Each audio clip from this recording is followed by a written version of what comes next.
अष्टपैलू अत्रे नामवंत कलाकारांच्या आवाजात.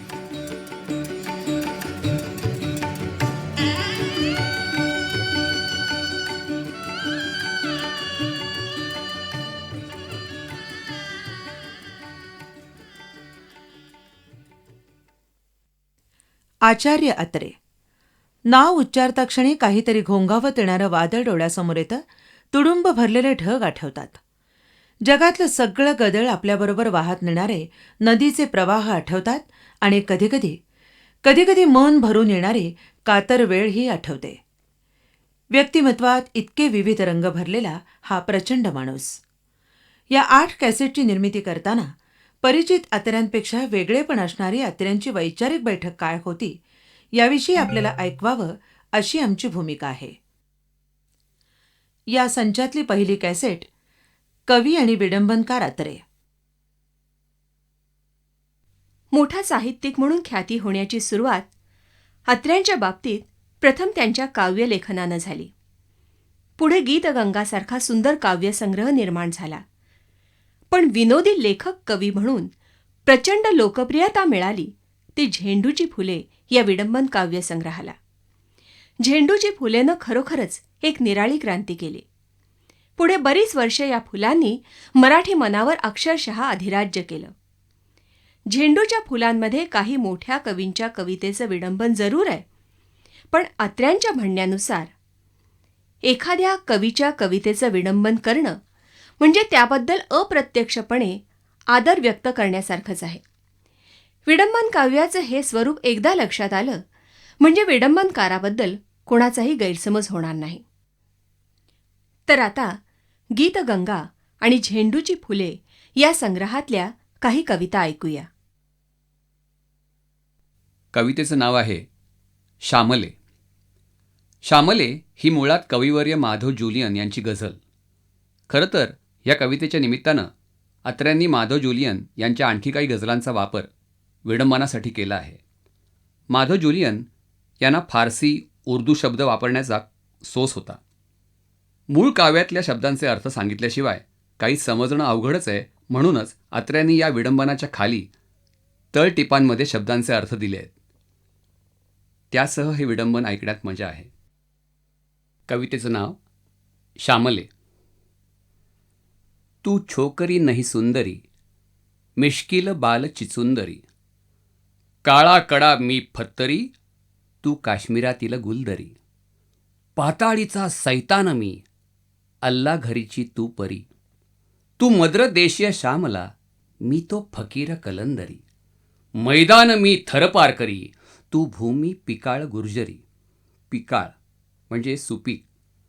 अळप्रत्ययाने साधिलेली नामे युक्तता दर्शवितात.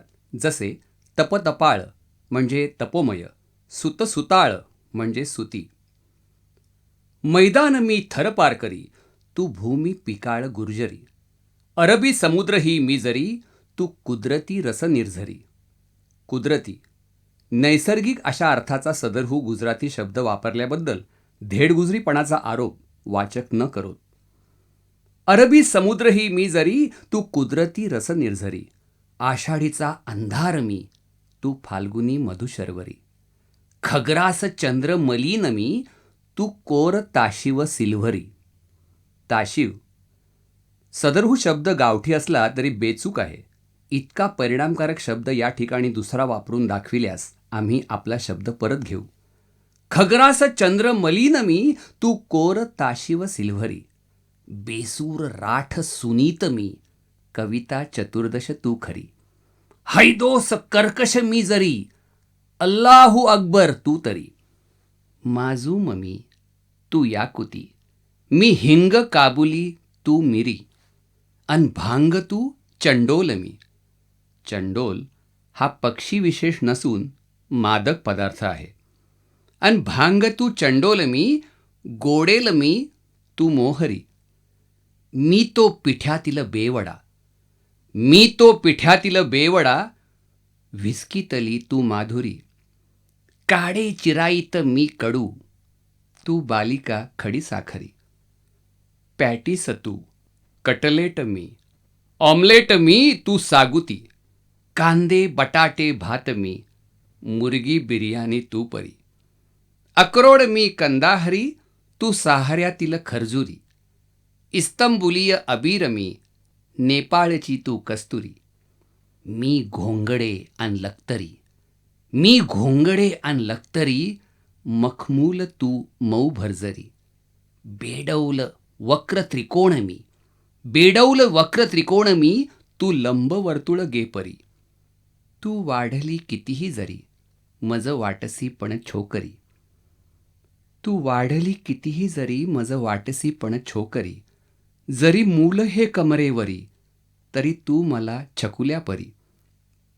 गांभीर्य आणि वयस्कता जरीही तुझ्या मुखड्यावरी, स्मरते मला तव सानुली, मूर्ती मनोहर परकरी.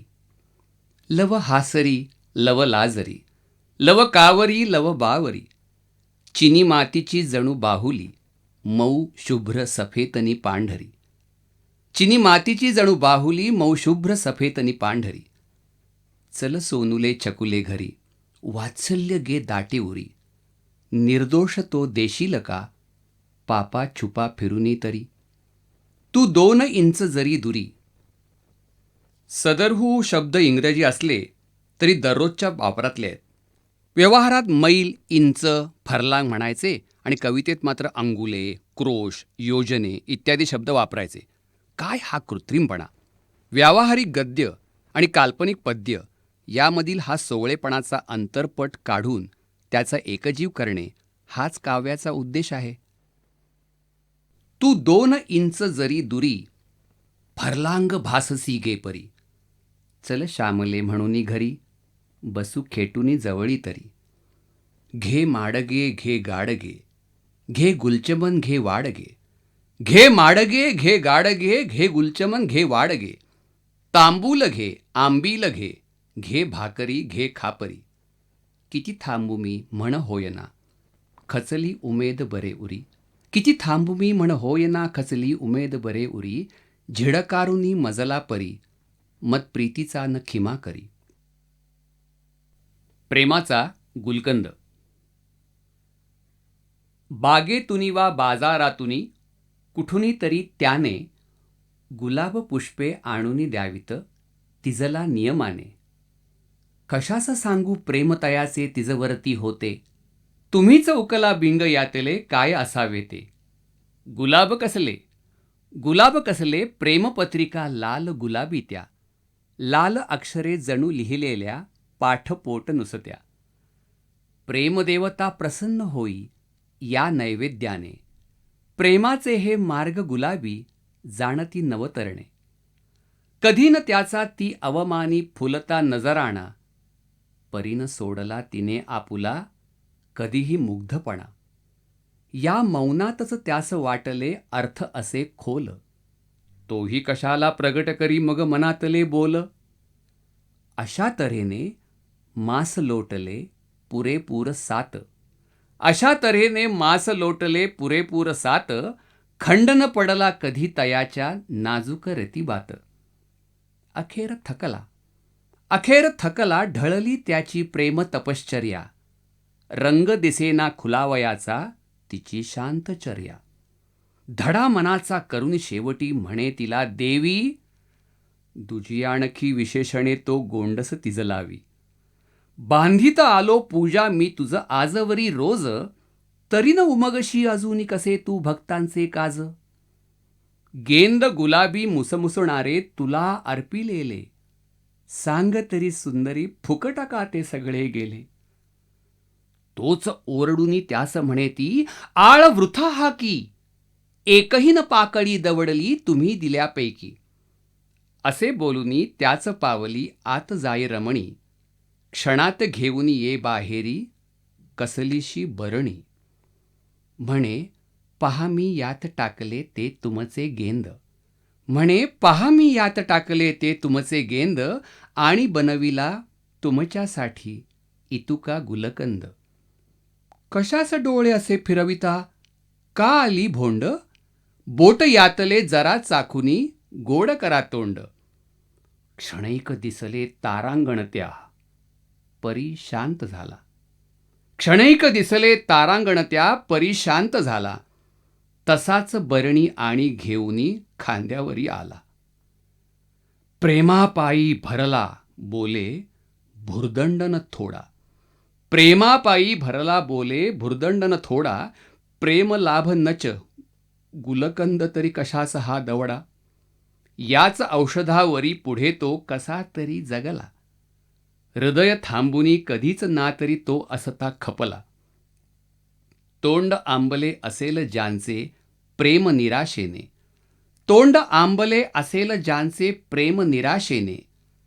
प्रेमाचा गुलकंद तयांनी चाटुनी हा बघणे.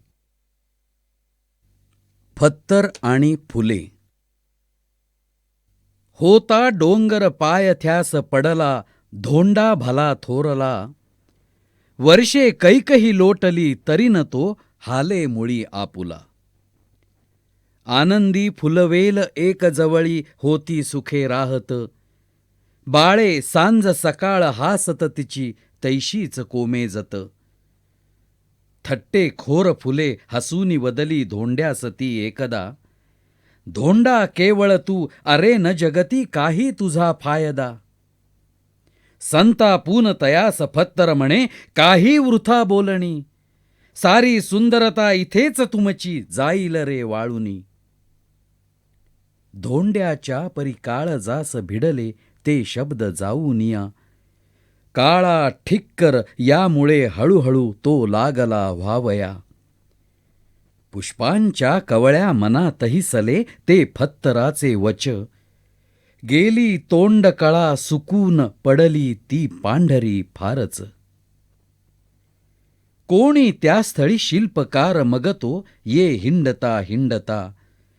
त्याच्या स्फूर्तीस फत्तरात दिसली काही तरी दिव्यता. त्याची दिव्य कला करांगुलीन जो त्या फत्तरा लागली. श्री सौंदर्य मनोरमा प्रगटुनी साक्षात उभी राहिली. वेडा पीर असाच गुंगत कुणी एकाकी ये त्या स्थळा. ती मूर्ती बघताच तो तर खुळा नाचावया लागला. त्याने ती खुडुनी फुले भरभरा पायी तिच्या वाहिली. तो त्यांची फुलुनी कळी खदखदा सारी हसू लागली. लावण्याकृती ती वनात अजूनी आहे उभी हासत. लावण्याकृती ती वनात अजूनी आहे उभी हासत.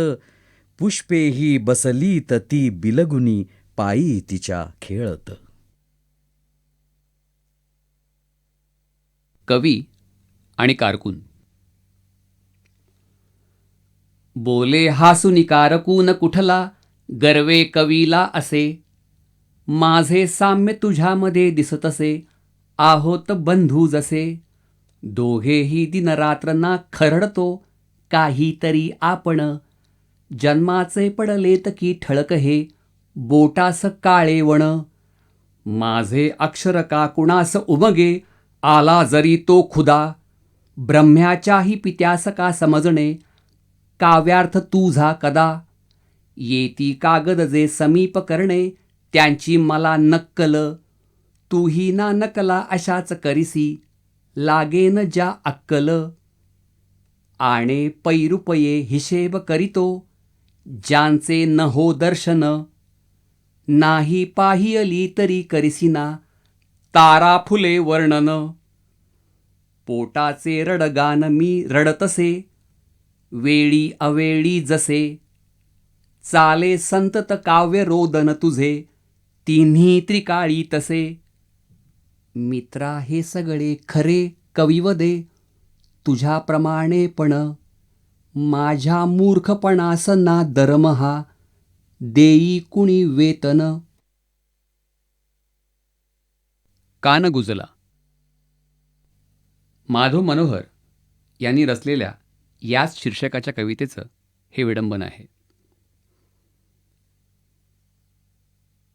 तो आला जवळीनी कान गुजला काहीतरी हासुनी. तो शेजारील मांजरावर्तीने भिरकावली फुंकणी. जा हिंडा सगळ्या सभा समजल्या आहे तुम्हाला मुभा. सांभाळीत घरात मात्र बसू का मी कारट्यांच्या सभा. तो आला जवळी निकान गुजला काहीतरी हासुनी. तो पोळीवर ओतुनीच उठली रागामध्ये फोडणी. जा आणा दुसरी खुशाल नटवी कोणी पहा नाटके. येऊ का तुमच्या बरोबर असे नेसून मी फाटके. तो आला जवळी निकान गुजला काहीतरी हासुनी. पोतेरे दिधले तिने तडकतो भिंतीवरी फेकुनी. सारे कागद जा चुलीत खुपसा दाऊ नका वाचुनी. आंघोळी पुरते निघेल तुमच्या पाणी तरी तापुनी. तो आला जवळी निकान गुजला देऊ न काहीतरी. तो आलिंगुनी ती म्हणे करविल्या केव्हा कुड्या या तरी.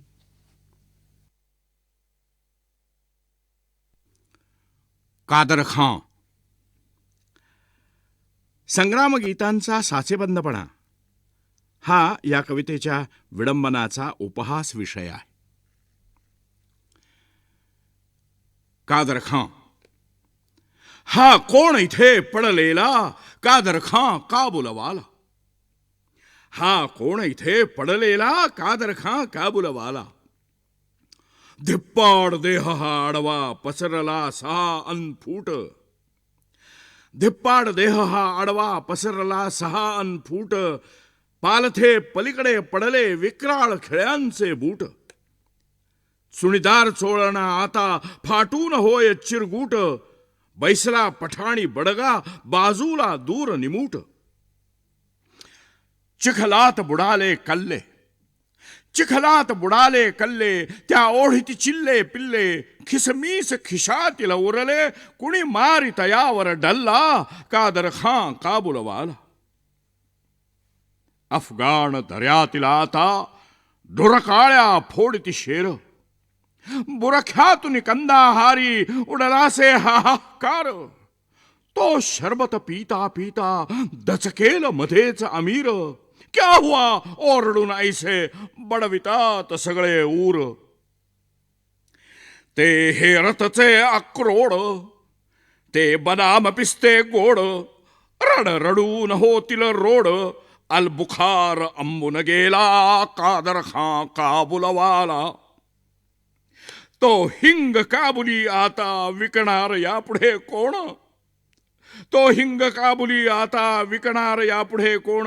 व्याजास्तव बसुनी दारी गरिबांचा घेईल प्राण. खाणार कोण यापुढती ती कलिंगडे चोरून. सजवील नूर नयनांचा की सुरमा घालून कोण. रस्त्यावर मांडून खाटा. रस्त्यावर मांडून खाटा हुक्क्यासह मारील बाता. हिंडेल कोणवा आता घालून चमेली माळा कादर खां काबुलवाला. करू नका गलबला अगदी. करू नका गलबला अगदी. झोपला असे हा वीर जन्मात असा पहिल्याने पहुडला शांत गंभीर. राहणे जिते जरी मागे वा दोन पावले दूर. हा बसेल मानगुटीला नातरी होऊनी पीर.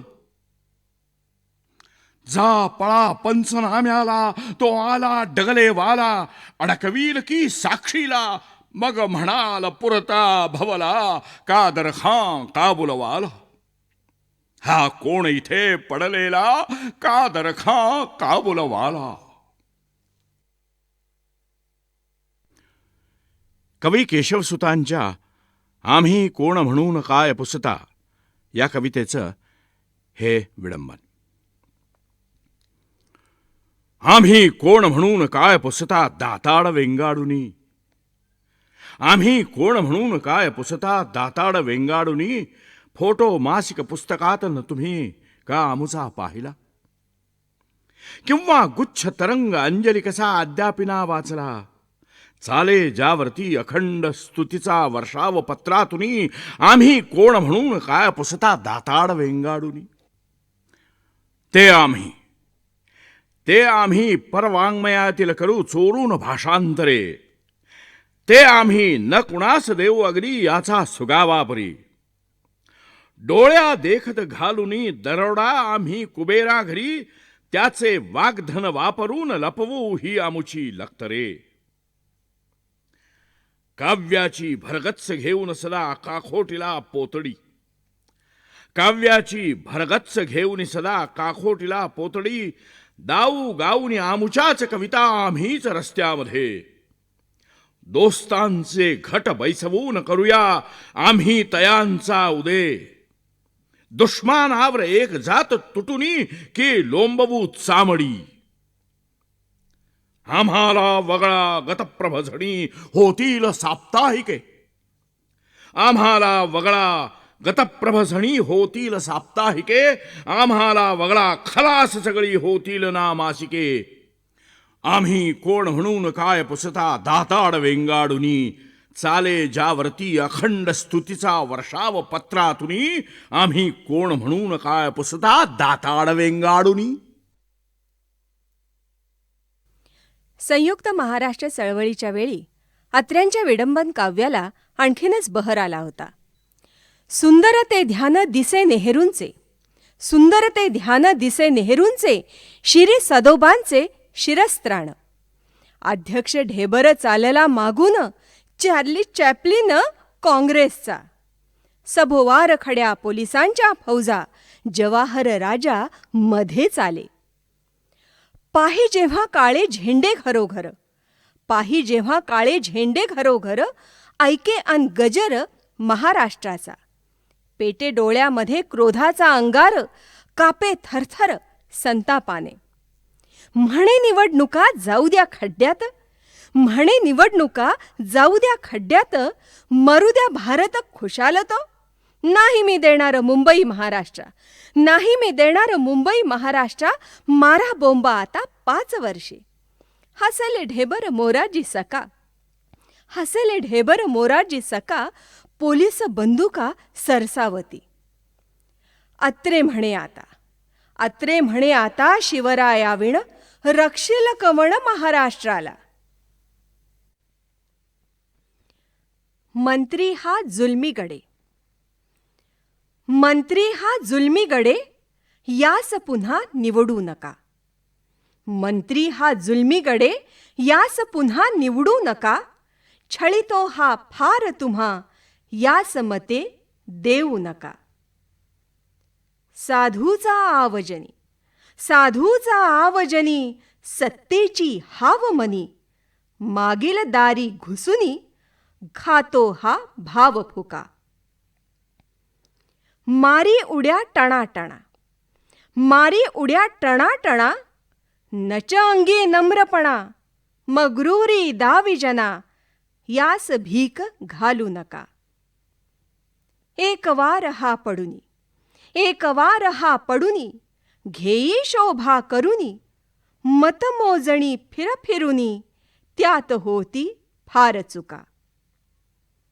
तळतळाट जनतेचा, तळतळाट जनतेचा, भाव चढे रेशनचा. प्राण जाई गरिबांचा, यास पुन्हा निवडू नका.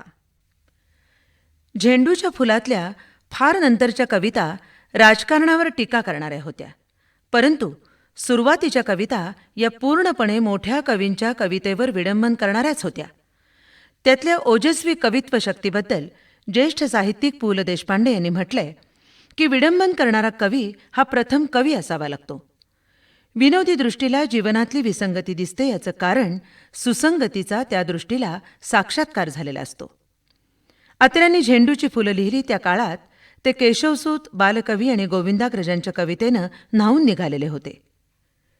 प्रेमकाव्य करणं श्रेष्ठ हे खरंच, परंतु त्याहूनही प्रेम करू पाहणारी माणसं पाहिल्यानंतर अत्र्यांनी त्यांचा कोट जरासा ओढून त्यांना दचकावलं आणि लोकांना या देखाव्याचं हसू आलं. अनेकांच्या मनात ही शंका होतीच, परंतु तिला गमतीची वाचा फुटली त्यांच्या झेंडूच्या फुलातून. इतकी सुंदर विडंबन गीतं अत्र्यांच्या नंतर कुणीही लिहू शकला नाही, कारण ज्यांनी ज्यांनी तो प्रयत्न केला त्यातले अत्यंत तुरळक अपवाद सोडून इतरांच्यात मूळ कवित्व शक्तीही नव्हती. विडंबन हा बिनभांडवली धंदा नाही. माता दिसली समरी विहरत याचं माता बसली स्वग्रही रखडत हे केवळ शाब्दिक विडंबन झालं. विडंबन हे मूळ कविते इतकंच सुंदर असावं लागतं. जयकृष्ण केशव उपाध्यांसारखा एखादा सन्माननीय अपवाद सोडला तर अशी विडंबन गीतं मराठीत त्यापूर्वी आणि त्यानंतर क्वचितच झाली. फूल, कवी, बाला आणि मासिक.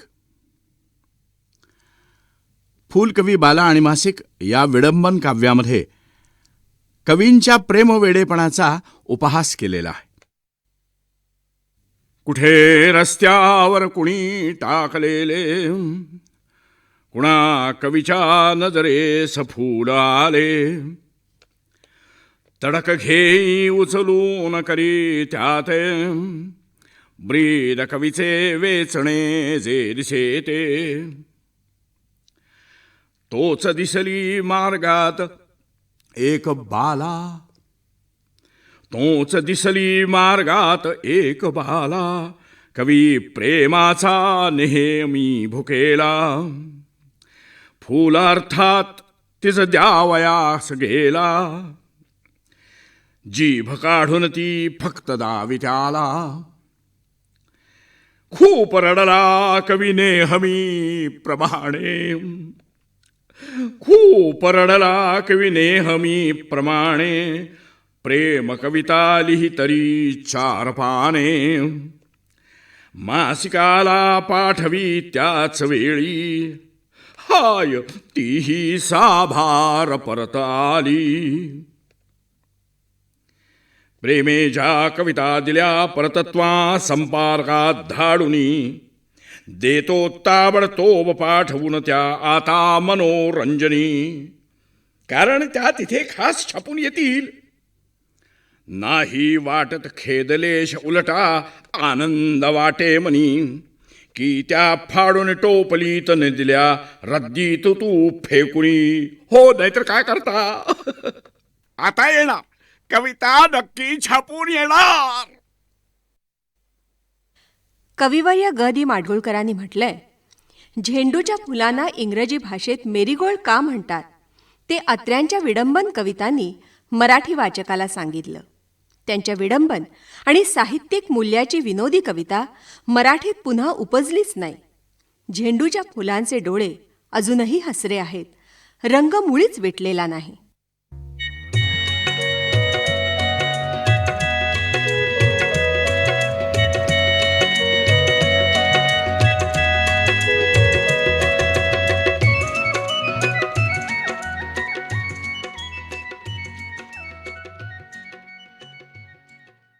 परिटा येशील कधी परतून, परिटा येशील कधी परतून.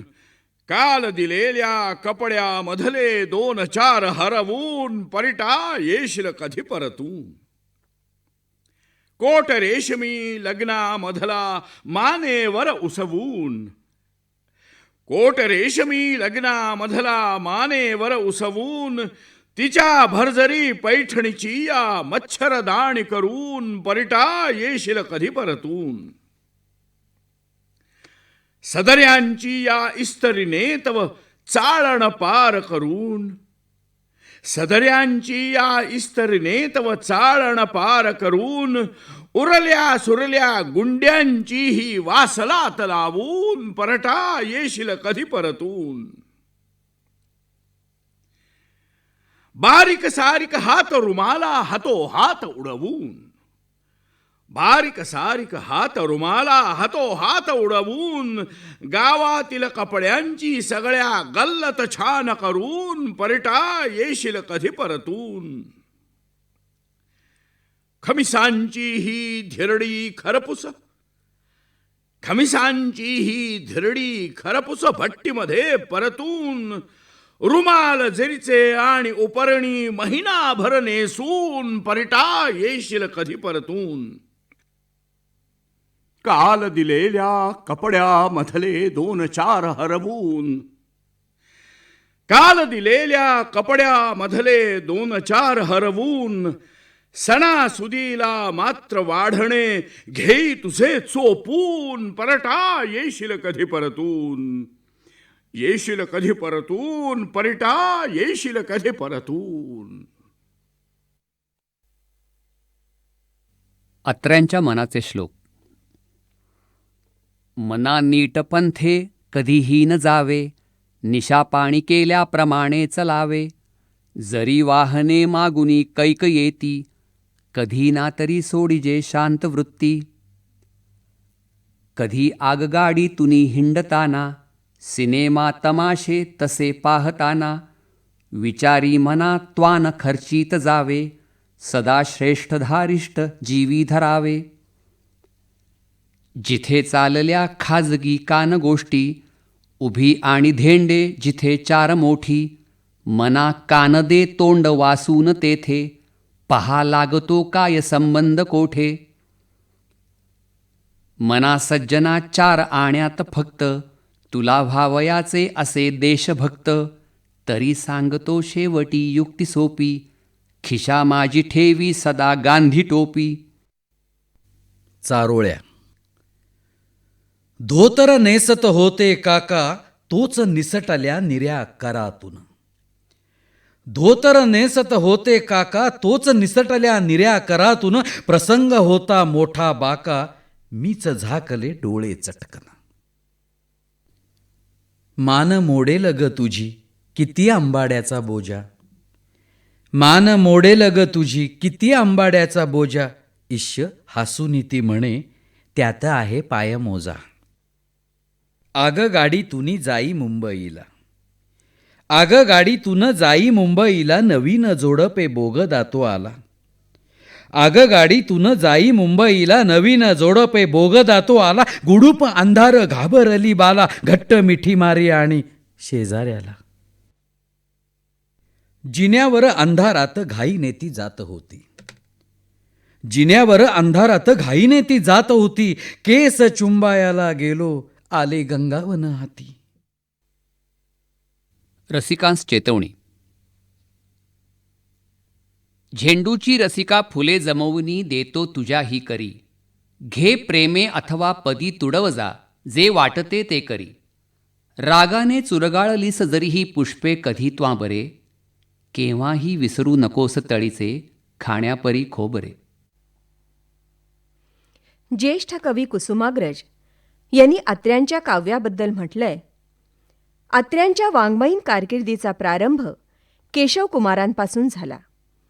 एखादा बलाढ्य मोगल राजा मरण पावल्यावर दिल्लीच्या परिसरात जशी बेबंदशाही निर्माण होत असे, तशीच बेबंदशाही गडकरी आणि बालकवी यांच्या मृत्यूनंतर मराठी काव्यसृष्टीत निर्माण झाली होती.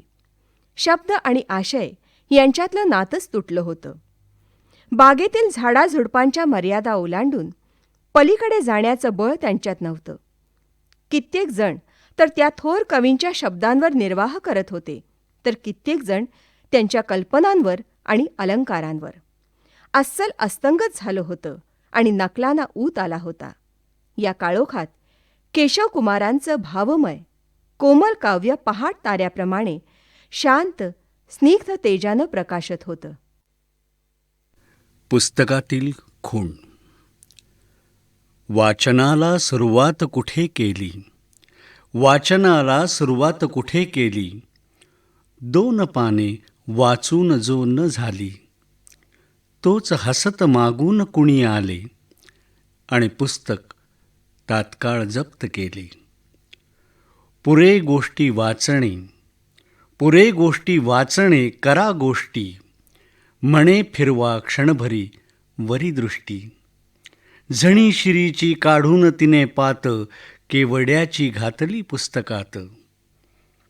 दिवस झाले त्याला किती आता, दिवस झाले त्याजला किती आता. सहज पुस्तक ये आज तेच हाता. केवड्याची त्यातील बघून खूण, केवड्याची त्यातील बघूनी खूण. सुखस्मृतीने मन जात गहिवरून. जिथे वाचन एकदा थांबले ते, आडून बसले आहेच अजून तेथे. फिरूनी फिरूनी उघडतो तेच पान, आणि प्रेमी हुंगतो तीच खूण. तोच हसत मागून कुणी आले आणि पुस्तक तात्काळ जप्त केले. आजीचे घड्याळ. आजीच्या जवळी घड्याळ कसले आहे चमत्कारिक. देई ठेवून ते कुठे अजून हे नाही कुणा ठाऊक. त्याची टिकटिक चालते न कधीही आहे मुके वाटते. किल्ली देईन त्यास ती कधी तरी ते सारखे चालते. अभ्यासास उठीव आज मजला आजी पहाटे तरी. जेव्हा मी तिज सांगुनी निज तसे रात्री बिछाण्यावरी. 5:30 वाजतात न कुठे तो हाक ये नेमकी. बाळा झांजर जाहले अरवला तो कोंबडा उठकी. ताईची करण्यास जम्मत तसे बाबू सवे भांडता. जाई संपुनिया सकाळ नमुळी पत्ता कधी लागता. आली ओटीवरी उन्हे बघ म्हणे आजी 10 वाजले. जा जा लवकर कानी तो घणघणा घंटा ध्वनी आदळे. खेळाच्या गदी भरात गढुनी जाता आम्ही अंगणी. हो केव्हा तिन्ही सांज ते न समजे आजी परी आतुनी. बोले खेळ पुरे घरात परता झाली दिवे लागण. ओळीने बसुनी म्हणा परवचा ओटीवरी येऊन. आजीला बिलगून ऐकत बसू जेव्हा भूतांच्या कथा. जाई झोप उडून रात्र किती हो ध्यानी नये ऐकता. अर्धी रात्र किरे म्हणे उलटली गोष्टी पुरे जा पडा. लागे तो धिडधांग पर्वतीवरी वाजावया चौघडा. सांगे वेळ तशाच वार तिथीही आजी घड्याळातुनी. थंडी पाऊस ऊनही कळतसे सारे तिला त्यातुनी. मौजेचे असले घड्याळ दडुनी कोठे तिने ठेविले.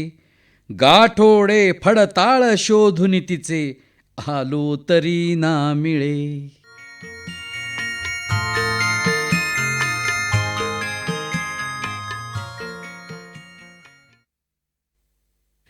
शिक्षक आणि नवयुग वाचनमाला.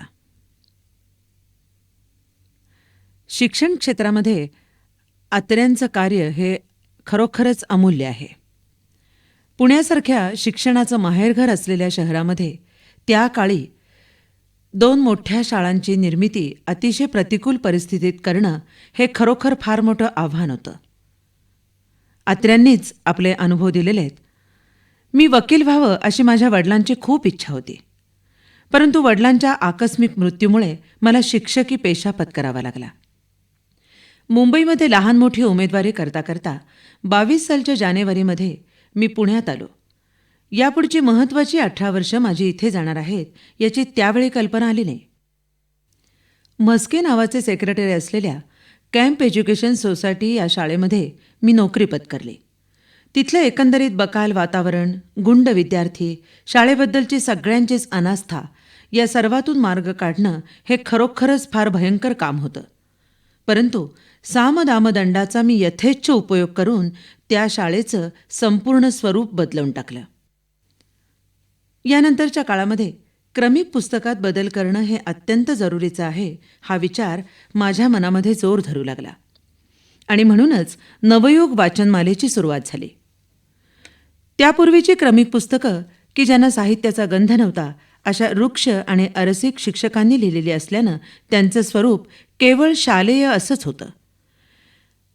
माझ्या वाचनमालेचा अभ्यास करणाऱ्या मुलांना भावी आयुष्यात उत्तम मराठी भाषा बोलता आली पाहिजे, लिहिता आली पाहिजे, एवढंच नाही तर ती नामवंत लेखक झाली पाहिजेत, प्रतिभाशाली कवी झाली पाहिजेत, या एकाच दृष्टीनं मी धड्यांची आणि कवितांची निवड केलेली होती. आधुनिक वाङ्मयात जे जे विविध प्रकार आणि तंत्र आलेली होती त्याचा मोठ्या कौशल्यानं मी या सर्व पुस्तकातून उपयोग करून घेतलेला होता. या वाचनमालेतील काही धड्यांचे ठळक नमुने वाचकांच्या पुढे ठेवल्या वाचून त्यांना मी काय सांगतो याची कल्पना येणार नाही. लहान मुलं ज्या भाषेत बोलतात त्याच घरगुती भाषेचा आरंभीच्या पुस्तकांमध्ये मी सर्रास उपयोग केला. प्रौढ माणसं बोलतात ती किंवा छापील पुस्तकांमध्ये जशी वापरतात तशी भाषा मुलांना वाचायला लावणं हे मानसशास्त्राच्या विरुद्ध आहे. वाचनात मुलांची झपाट्यानं प्रगती व्हावी एवढ्याचसाठी वाचताना ओळखीचे शब्द फिरून फिरून यावेत एवढंच नव्हे तर काही काही धड्यांची भाषा कवितेच्या कडव्यासारखी रुणझुणती, नादमधुर नि तालबद्ध असायला हवी या कल्पनेनं मी बालवाचनातले आणि पहिलीच्या पुस्तकातले कित्येक धडे रचलेले आहेत. बालवाचनातला टिपूची शेपटी हा धडा पहा. एकदा टिपू खेळत होता. खेळता खेळता टिपूनं वळून पाहिलं. तो टिपूला आपली शेपटी दिसली. टिपूला वाटलं शेपटी दातात पकडावी. मग तो शेपटी मागे पळत सुटला. खूप पळाला, मागे पळाला, पुढे पळाला, गरगर पळाला, भरभर पळाला, घरात पळाला, बागेत पळाला. तो पळाला की शेपटी पळे, तो फिरला की शेपटी फिरे, तो धावला की शेपटी धावे, तो थांबला की शेपटी थांबे. टिपू अगदी दमून गेला, टिपू अगदी थकून गेला. शेपटी काही सापडली नाही. मग तो रड रड रडला आणि घरात जाऊन निजला. नवयुग वाचनमालेच्या दुसऱ्या पुस्तकामध्ये मी जे काही धडे लिहिलेले आहेत ते आजच्या लघुकथेच्या तंत्र कसोटीवर घासून पाहण्यासारखे आहेत. आता चांदोबाचा अंगरखा हाच धडा पाहना. रात्रीची वेळ होती. थंडी खूप पडली होती. आभाळात चांदोबा उघडाच फिरत होता. चांदोबा आईकडे गेला आणि म्हणाला, आई आई, मला फार थंडी वाजते ग, मला एक अंगरखा शिवशील का?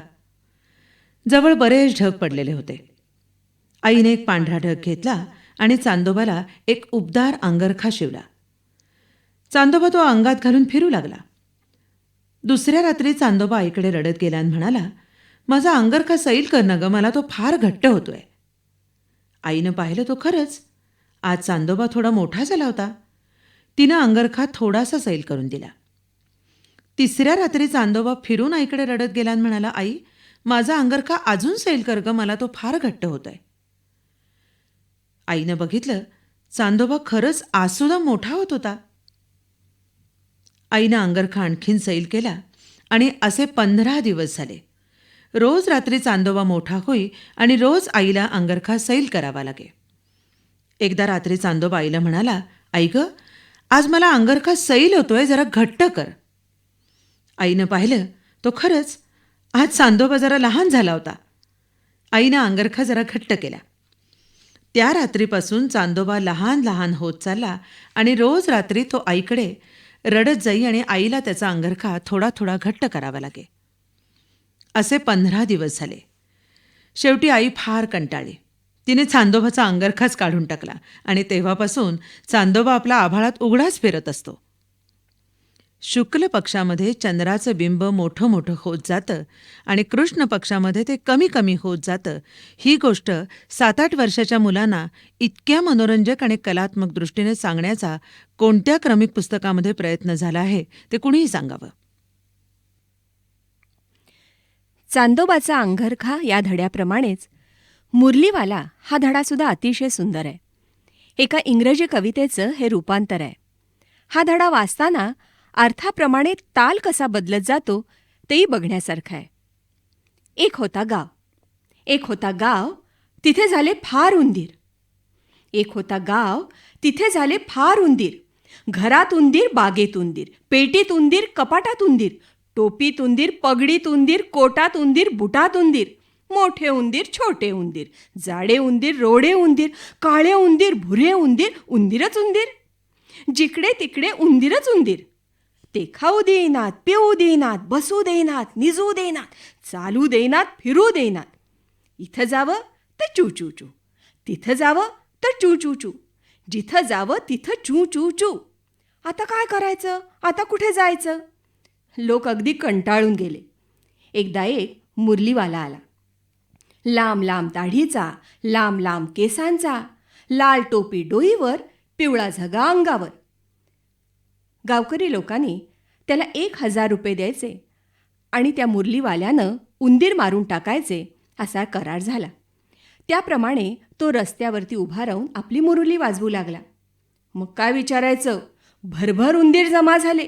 इकडून उंदीर, तिकडून उंदीर, मागून उंदीर, पुढून उंदीर, घरातून उंदीर, दारातून उंदीर, मोठे उंदीर, छोटे उंदीर, जाडे उंदीर, रोडे उंदीर, काळे उंदीर, भुरे उंदीर. कुणी नाचत आले, कुणी हसत आले, कुणी धावत आले, कुणी दौडत आले. चहूकडून उंदीर जमा झाले. मग मुरलीवाला नदीवर गेला.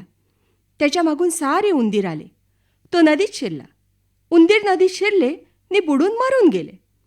ठरल्याप्रमाणे मुरलीवाल्यानं 1,000 रुपये गावकऱ्यांच्याकडे मागितले.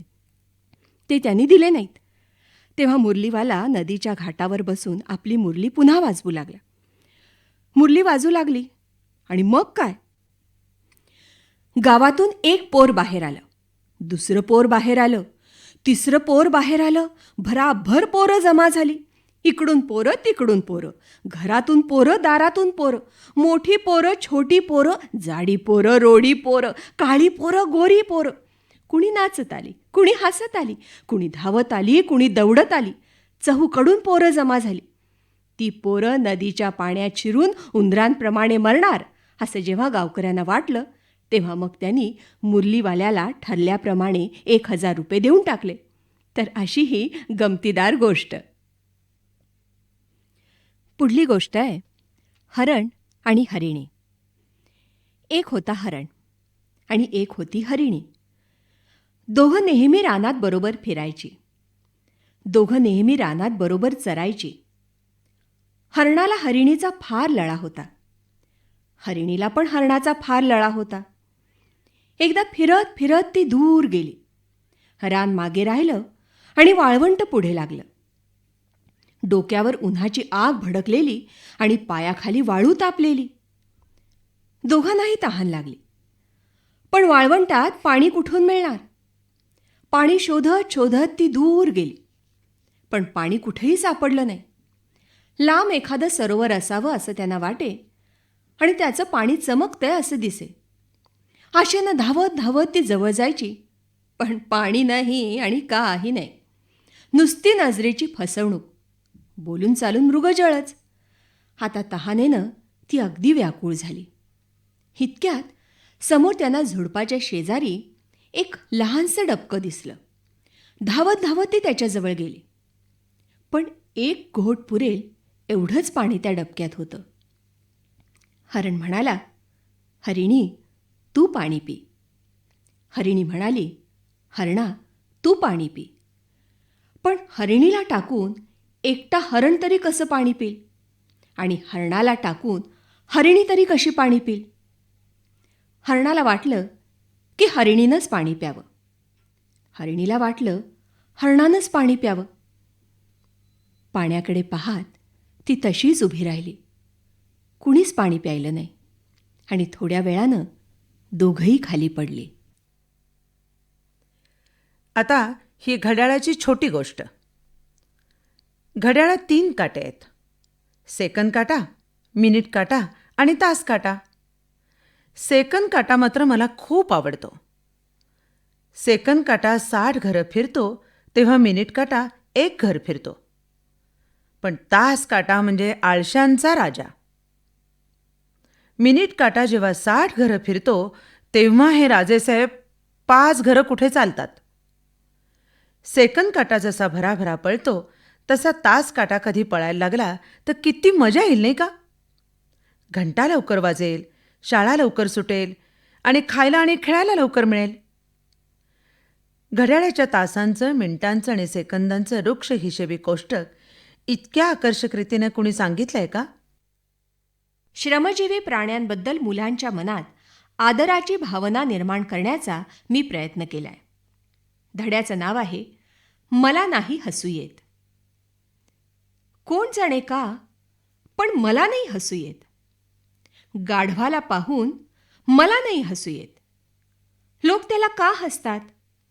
लांब कान आहेत म्हणून? का ते लोळतं म्हणून? का ते ओझी वाहतं म्हणून? का ते मोठ्यानं ओरडतं म्हणून? का बरं त्याला लोक हसतात? त्यात हसण्यासारखं काय आहे? म्हशीचे कान नाहीत लांब, कुत्री नाहीत लोळत, बैल नाही ओझी वाहत, गाय नाही का हमरत? घोडा खिंकाळतो, गाय हंबरते, म्हैस रेखते, तसं गाढव ओरडतं. त्यात हसण्यासारखं ते काय आहे? कोण म्हणतं गाढव मूर्ख आहे? सगळीच म्हणतात गाढव मूर्ख आहे. गरीब बिचार गाढव. कुणी हाणा, कुणी मारा, कधी बोलत नाही, कधी कुरकुरत नाही, खायला काही मागत नाही. राब राब राबतं आणि कुठेही जाऊन पडतं. आणि एवढं करूनही ते मूर्खच. ही काय बोलण्याची रीत झाली? कोणी काही म्हणो, मला आपलं गाढव आवडतं. नवयुग वाचनमालेचं हे दुसरं पुस्तक म्हणजे मूर्तिमंत काव्य आहे. ते मला अतिशय आवडतं. विशेषतः त्यातील कावळ्याची शाळा, आवळी भोजन, फुलपाखरू, कोकिळा कुहू कुहू का करते आणि आईनं शिवलेली टोपी हे धडे प्रौढांच्या मनालाही वेड लावतील असे आहेत. तिसऱ्या पुस्तकातील एकच गोष्ट देतो. ती वाचून मराठी भाषेतल्या कोणत्याही सर्वोत्कृष्ट लघुकथेशी तिची तुलना करून पाहावी. पाऊलवाट. हिरव्या पिवळ्या कुरणातून नागमोडी वळण घेत जाणारी ती एक चिमुकली पाऊलवाट होती. बाजूला उगवलेल्या फुलझाडांनी आणि हिरव्यागार वेलींनी ती जवळजवळ झाकून गेली होती. पलीकडे थोड्याच अंतरावरती एक मोठा रस्ता होता. त्या रस्त्यावर लोकांची सारखी रहदारी चाललेली असायची. नेहमी गाड्या जात असत आणि मोटारी पळत असत. लोक नटून थटून इकडून तिकडे फिरत राजाची मिरवणूकसुद्धा वाजत गाजत त्याच रस्त्यानं जायची. गरीब बिच्चारी पाऊलवाट. तिच्याकडे चुकून देखील कोणी पाहत नसायचं. त्यामुळे तिला फार वाईट वाटायचं आणि ती मनातल्या मनात झुरत राहायची. गरीबाला जगात कोण विचारणार, जो तो मोठ्यालाच मान देतो. एके दिवशी संध्याकाळी मोटारीच्या आवाजाला बिचकून काही करडं त्या पाऊलवाटेकडे आली. रस्त्यातली गर्दी चुकवण्यासाठी एक बाईसुद्धा तेवढ्यामध्येच आपल्या 2 लहान मुलांना घेऊन त्या वाटेनं जाऊ लागले. पाऊलवाट अगदी शांत होती. तिथे मोटारी नव्हत्या, गाड्या नव्हत्या, धूळ नव्हती, काही नव्हतं.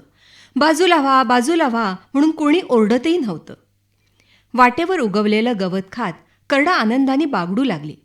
बाजूला उगवलेली फुलं बघून मुलंही नाचू लागली. त्यातली काही फुलं तोडून मुलांनी माळासुद्धा गुंफल्या. पाऊलवाटेला अतिशय आनंद झाला. ती मनात म्हणाली, नेहमीच जर अशी गोजीरवाणी करडं आणि आनंदी मुलं माझ्याबरोबर खेळायला येतील तर मला तो रस्त्याचा बडेजाव करायचा आहे काय? रोज ती करडं तिथे येत असत आणि बागडत असत. मुलंसुद्धा फुलं गोळा करायला यायची, नाचायची, खेळायची आणि निघून जायची. पलीकडे रस्त्यावर मात्र लोकांचा सारखा गोंगाट चाललेला असायचा. मोटारी पळत असायच्या आणि धूळ उडत राहायची. आता 4थीच्या पुस्तकातला हा धडा पहा. या धड्यामधला खोल अर्थ लहान मोठ्या सर्वांनाच नेहमीच हेलावून टाकतो. धड्याचं नाव आहे दिनूचं बिल. दिनूचे वडील डॉक्टर होते. दिनू कधीकधी त्यांच्याबरोबर दवाखान्यात जायचा. तिथे पुष्कळच लोक येत, कुणी तपासून घेण्यासाठी तर कुणी औषध घेण्यासाठी. कुणी येऊन म्हणायचं, डॉक्टर माझं पोट दुखतंय, मला जरा तपासा. तर कुणी म्हणायचं, डॉक्टर माझं बिल किती झालंय ते सांगा ना. दिनू एका लहानशा खुर्चीवर बसून हे सगळं पाहत राहायचा आणि ऐकत राहायचा. दवाखान्यातल्या बऱ्याचशा गोष्टी आता त्याला कळू लागल्या होत्या, पण बिल म्हणजे काय हे अजून त्याला कळलं नव्हतं. दिनूनं एक दिवशी वडिलांना विचारलं, बाबा बिल म्हणजे काय हो?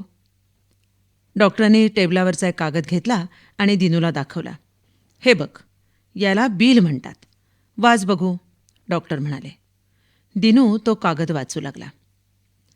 त्यामध्ये नेहमीप्रमाणेच तपशील आणि पैसे. एका बिलावर लिहिलं होतं, रोग्याला तपासल्याबद्दल 5 रुपये, 2दा घरी येण्याबद्दल 4 रुपये, 8 वेळा औषध दिल्याबद्दल 3 रुपये, एकूण 12 रुपये. दिनू ते बिल कितीतरी वेळ वाचत होता. तो एकदम मध्येच हसला. त्याला काय वाटलं कुणास ठाऊक. काहीतरी विचार त्याच्या डोक्यात आला खरा. घरी जाताना त्याच्या मनात कितीतरी विचार येत होते. आपण आईची पुष्कळ कामं काल केली, मग त्याबद्दल तिच्या नावावर आपण बिल का करू नये? मोठी गंमत होईल नाही का? पैसे मिळतील त्याचा खाऊ आणू. घरी गेल्यावर दिनू आपल्या खोलीत गेला आणि एका कागदावर त्यानं आपल्या आईच्या नावावर एक बिल तयार केलं. आई बसत असे त्या खोलीत दिनू हळूच ते बिल ठेवून आला. दिनूनं केलेलं बिल असं होतं, आज बागेतून फुलं आणल्याबद्दल 12 नवे पैसे, बाळाला 2 तास सांभाळल्याबद्दल 1 रुपया, शेजारच्या काकूंकडे निरोप घेऊन गेल्याबद्दल 25 पैसे, वाण्याकडून साखर आणण्याबद्दल 12 पैसे, एकूण 1 रुपया 49 पैसे. दुसऱ्या दिवशी सकाळी दिनूला उषाजवळ बिलाचे पैसे आणि एक कागद दिसला. तो पैसे भराभर रुमालात बांधू लागला. कागद हातात घेऊन पाहतो ते आईने त्याच्या नावानं केलेलं बिल होतं. तपशील असा होता: लहानपणापासून आत्तापर्यंत वाढवल्याबद्दल काही नाही, 4दा आजारपणात दिवसरात्र जागून काळजी घेतल्याबद्दल काही नाही, गोष्टी सांगून करमणूक केल्याबद्दल काही नाही, वाचायला शिकवल्याबद्दल काही नाही, एकूण काहीही नाही. दिनूच्या डोळ्यात एकदम पाणी आलं. त्याचा गळा भरून आला. त्याच्या हातातला कागद गळून पडला. रुमालात अर्धवट बांधलेले पैसे घेऊन तो तसाच आईकडे गेला. काही न बोलता त्यानं आईला पैसे परत केले आणि तो आईच्या मांडीवर डोकं ठेवून हुंदके देऊ लागला. आईनं दिनूला कुरवाळलं. त्याचा मुका घेत ती म्हणाली, तुझ्या पिलाचे पैसे मिळाले बरं दिनू. 1933च्या प्रारंभी कर्नाटक प्रेसनं या 5ही पुस्तकांच्या कच्च्या प्रती छापून मान्यतेसाठी सरकारी शिक्षण खात्याकडे पाठवल्या. त्यावेळी फार मोठा संघर्ष निर्माण झाला. सरकारी क्रमिक पुस्तकांची 500 वर्षांची जुनी पुराणी वतनदारी मोडून खाजगी प्रकाशकानं प्रसिद्ध केलेल्या क्रमिक पुस्तकांना मान्यता मिळवणं ही काही त्याकाळी सामान्य गोष्ट नव्हती.